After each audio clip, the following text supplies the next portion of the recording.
So మరి ఈ రోజు చాలా మంది మహిళలు కానివ్వండి, జంటలు కానివ్వండి, పెళ్ళైన తర్వాత కూడా పెళ్ళైనా కూడా పెళ్లి కాకపోయినా కూడా చాలా మంది వివాహేతర సంబంధాలు అయితే పెట్టుకుంటారని చెప్పొచ్చు.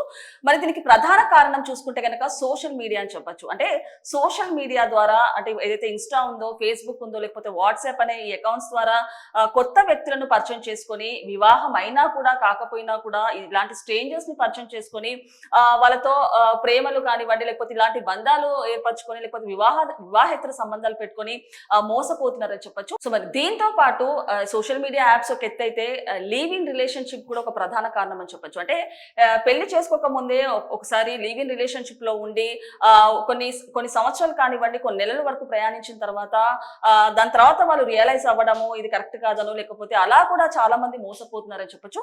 మరి ఈ నేపథ్యంలో అంటే వివాహేతర సంబంధం పెట్టుకొని వాళ్ళ జీవితాలే కాదు పక్క వాళ్ళ జీవితాలను కూడా నాశనం చేస్తున్నారని చెప్పొచ్చు. అంటే పెళ్లి కానీ ప్రేమ కానీ ఒక సెల్ఫ్ డెసిషన్ అని చెప్పొచ్చు. సో ఏదన్నా తీసుకున్న డెసిషన్ కరెక్ట్ గా తీసుకోవాలి అండ్ స్టెబిలిటీ మెయింటైన్ చేయాలి అని చెప్పొచ్చు. అలాంటిది డెసిషన్ తీసుకున్న తర్వాత ఇలాంటి గాలంలో పడేసి అంటే ఇన్స్టాలో కానివ్వండి వీళ్ళు ఇలాంటిలో కొత్త పరిచయాలు పెట్టుకొని వాళ్ళ గాలంలో పడేసి ఇలాంటివి చేయడము ఎంతవరకు కరెక్ట్ అంటూ కూడా చాలా మంది ప్రశ్నిస్తున్నటువంటి మాట. మరి అలాగే ఈ నేపథ్యంలోనే మొన్న చూసుకుంటే గనక మేఘాలయలో సోనమ్ రఘువంశీ కేసు అయితే ఒక సంచలనంగా మారిందని చెప్పొచ్చు. అండ్ తను కూడా హనీమూన్ కి వెళ్ళిన తర్వాత తన ప్రియుడితో కలిసి భర్తని చంపిన కేసు ఒక సంచలనంగా మారింది. సో మరి ఇప్పుడు తను చూసుకుంటే ఒక నెల నుంచి అయితే జైలు జీవితం అయితే గడుపుతుందని చెప్పొచ్చు. అంటే ఈ నేపథ్యంలో ఇలాంటి వాళ్ళు ఎలాంటి తప్పు చేసినా చంపినా నరికేసినా చంపినా కూడా ఎలాంటి పశ్చాత్తాపం లేకుండా ఉన్నారని కూడా చెప్పొచ్చు. మరి ఈ క్రమంలోనే అంటే మేఘాలయ సోనం కేసు ఒక సంచలనంగా మారితే ఇప్పుడు చూసుకుంటే గనక కంచీపురంలో తమిళనాడు కంచీపురంలో పిల్లలను చంపిన కేసు మరో సంచలనంగా మారిందని చెప్పొచ్చు. అంటే వివాహేతర సంబంధంలో అడ్డొస్తున్నారని చెప్పేసి తండ్రిని చంపడము లేకపోతే తల్లిని చంపడము లేకపోతే ప్రియుడితో కలిసి భర్తను చంపడము ఈ నిజంగా ఈ రోజులో ఒక ఫ్యాషన్ అయిందని చెప్పొచ్చు. అలాంటిది ఇలాంటి కేసెస్ మనం చూసుకుంటే గనక రోజుకు ఒకటైనా రెండైనా వింటున్నామని చెప్పొచ్చు. మరి ఈ నేపథ్యంలో ఏదైతే కంచీపురంలో జరిగిన కేసు కూడా ఒక దుమారమే రేగిందని చెప్పొచ్చు. అంటే కాంచీపురం కేసు చూసుకుంటే గనక విజయ్ అండ్ అభిరామి అని చెప్పేసి ఇద్దరు భార్యాభర్తలు ఉండేవారు. సో విజయ్ అనే వ్యక్తి బ్యాంక్ లో నగదు నింపే ఏజెంట్ గా పనిచేసేవాడని చెప్పొచ్చు. సో ఈ నేపథ్యంలో ఇద్దరు విజయ్ అండ్ అభిరామికి ఇద్దరు పిల్లలు కూడా ఉన్నారు. సో మరి ఈ క్రమంలోనే భర్త బిజీగా ఉండేవాడు తన ఉద్యోగంలో. అలాంటిది అభిరామి తన పిల్లల్ని తీసుకొని బిర్యానీ కోసం తరచూ హోటల్కి వెళ్ళే అలవాటు అయితే ఉందని చెప్పొచ్చు. సో మరి ఈ నేపథ్యంలోనే అభిరామి ఆ హోటల్ యజమాని అయిన సుందరన్ తోటి పరిచయం అయితే ఏర్పడింది. అలాంటిది ఆ ప్రేమ స్నేహం కాస్త పరిచయం కాస్త ప్రేమగా మారిందని చెప్పొచ్చు. సో మరి ఈ నేపథ్యంలో ఫైనల్ గా దీనికి సంబంధించి తన వివాహేతర సంబంధానికి సంబంధించి పిల్లలు అడ్డొస్తున్నారని చెప్పేసి పిల్లల్ని చంపేయాలని చెప్పేసి తల్లి నిర్ణయించుకున్నట్టు తెలుస్తుంది.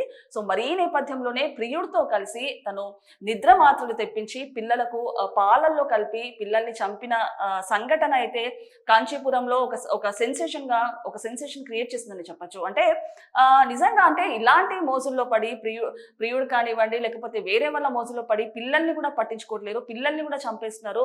అండ్ అలాగే ఎట్టుపోతుంది సమాజం అంటూ కూడా కొన్ని ప్రశ్నలు అయితే వెలువెత్తుతున్నాయి. సో మరి ఈ క్రమంలోనే వీళ్ళిద్దరికి కూడా దీనికి సంబంధించి కేసు ఎప్పుడైతే ఆ పిల్లల్ని అయితే ఇప్పుడు చంపారో దానికి సంబంధించి వీళ్ళిద్దరిని కూడా అరెస్ట్ చేశారో దాని తర్వాత కోర్టు కాంచీపురంకి మారడంతో దీనికి సంబంధించి విచారణ కూడా జరిగింది. సో విచారణ ముగియడంతో ఫైనల్ గా అభిరామి అండ్ సుందర్కి ఇద్దరికి కూడా జీవితకాలం జైలు శిక్ష విధించినట్టు తెలుస్తుంది. సో ఇప్పుడు చూసుకుంటే మొన్న సోనం కేసులో కూడా ఆమె జైలు జీవితం గడుపుతుంది. ఇప్పుడు వీళ్ళ కేసులో కూడా జైలు జీవితం అని చెప్పొచ్చు. అలాంటిది అంటే ఇలాంటి తప్పులు చేసినా కూడా ఎక్కడ కూడా వీళ్ళకి ఒక పశ్చాత్తాపం కానివ్వండి మొహంలో కానివ్వండి వాళ్ళలో కానివ్వండి ఎక్కడ కూడా కనిపించట్లేదని చెప్పొచ్చు.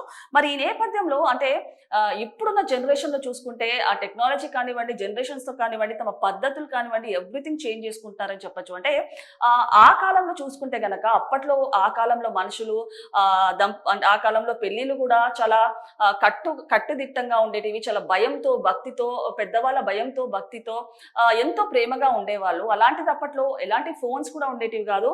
కాకపోయినా అప్పుడు గొడవలు ఏమైనా ఉన్నా కూడా వాళ్ళవన్నీ అడ్జస్ట్ చేసుకొని జీవితాన్ని సాగించే వాళ్ళని చెప్పొచ్చు. అలాంటిది ఇప్పుడు చూసుకుంటే గనక జనరేషన్స్ మారిన తర్వాత, టెక్నాలజీ పెరిగిన తర్వాత సోషల్ మీడియా కానివ్వండి, లేకపోతే లివ్ ఇన్ రిలేషన్‌షిప్స్ అంటూ కూడా చాలా మంది తమ జీవితాలైతే నాశనం చేసుకుంటున్నారని చెప్పొచ్చు. సో, మరి ఇప్పుడు ఈ నేపథ్యంలో ఇప్పుడు ఈ కేసు కూడా కాంచీపురం కేసు కూడా ఒక సంచలనంగా మారిందని చెప్పొచ్చు. సో, ఒకసారి మరి అభిరామి తన పిల్లల్ని ఏ విధంగా చంపిందో ఒకసారి పూర్తి స్థాయిలో విశ్లేషించుకుందాం. సో మరి చూడొచ్చు, వివాహేతర సంబంధానికి అడ్డుగా ఉన్న ఇద్దరు పిల్లలను హత్య చేసిన కేసులో తల్లి సహా ప్రియుడికి మరణించే వరకు జీవిత ఖైదు విధిస్తూ కాంచీపురం మహిళా కోర్టు తీర్పునిచ్చింది.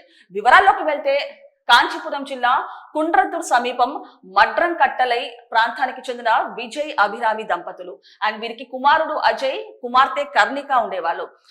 విజయ్ ఏటీఎం లో నగదు నింపే ఏజెంట్ గా పనిచేసేవాడు.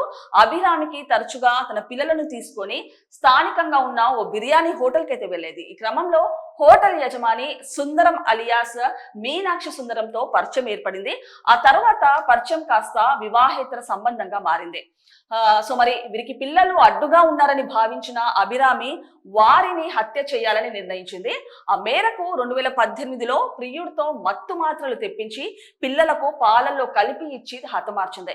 ఈ కేసులో అభిరామి, మీనాక్షి సుందరాన్ని చెన్నై, కోయంబేడు పోలీసులు అరెస్ట్ చేశారు. అప్పట్లో ఈ కేసు రాష్ట్రంలో సంచలనంగా మారిందని చెప్పొచ్చు. సో మరి కేసు విచారణ చెంపల్లగట్టు మహిళా కోర్టులో ఉండగా ఇటీవల ఆ కోర్టు కాంచీపురానికి మార్చారు. అయితే ఈ నేపథ్యంలో విచారణ గురువారం ముగిసింది.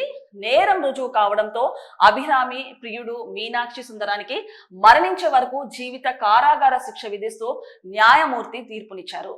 సో ఫైనల్ గా చూసుకుంటే ఈ పెళ్ళైన మహిళలు కానివ్వండి, లేకపోతే భర్తలు కానివ్వండి, ఎంతకైనా తెగించడానికి రెడీ అవుతున్నారని చెప్పొచ్చు. అంటే పిల్లల్ని చంపడంలో కానివ్వండి, భర్తను చంపడంలో కానివ్వండి, లేకపోతే తల్లిదండ్రులను చంపడంలో కానివ్వండి, భార్యను చంపడంలో కానివ్వండి, ఎంతవరకైనా వెళ్ళడానికి సిద్ధంగా ఉంటున్నారు. అంటే ఏంటి అసలు అసలు ప్రాబ్లం ఏంటో అనేది చూసుకుంటే కనుక యాక్చువల్ గా చూసుకుంటే ఒక